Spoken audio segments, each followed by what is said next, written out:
রাহাত নামের এক সাধারণ ছেলে। পড়াশোনায় খারাপ ছিল না, কিন্তু খুব মেধাবীও বলা যায় না। তার সবচেয়ে বড় স্বপ্ন ছিল একটা ভালো চাকরি করা, যাতে পরিবারের অবস্থা বদলাতে পারে। কিন্তু বাস্তবতা সবসময় স্বপ্নের মতো হয় না। রাহাত প্রথমবার ইন্টারভিউ দিতে গিয়ে একেবারে ভেঙে পড়ল। তাকে কোনো সুযোগই দেওয়া হয়নি। দ্বিতীয়বারেও একই অবস্থা। তৃতীয়বার যখন ব্যর্থ হল, তখন চারপাশের মানুষ হাসাহাসি শুরু করল।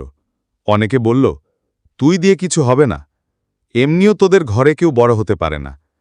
এই কথাগুলো রাহাতকে ভিতর থেকে কষ্ট দিল, কিন্তু সে ভাবল, না, আমি হার মানব না, আমি চেষ্টা চালিয়ে যাব।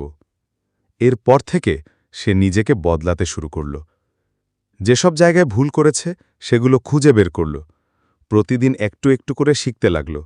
রাত জেগে বই পড়ত, অনলাইনে নতুন স্কিল শিখত, আত্মবিশ্বাস তৈরি করত। বন্ধুদের আড্ডা, আনন্দ সব কমিয়ে শুধু নিজের স্বপ্নের জন্য লড়াই চালিয়ে গেল। মাসের পর মাস চেষ্টা করার পর অবশেষে একদিন সুযোগ এল। একটা বড় কোম্পানিতে ইন্টারভিউ কল পেল সে। এবার আর সে আগের মতো ভীতুর আহাত ছিল না। সে আত্মবিশ্বাস নিয়ে ইন্টারভিউ বোর্ডে ঢুকল। প্রতিটি প্রশ্নের উত্তর দিল শান্তভাবে। তার কষ্ট, তার প্রস্তুতি আর ধৈর্য একসাথে কাজ করল।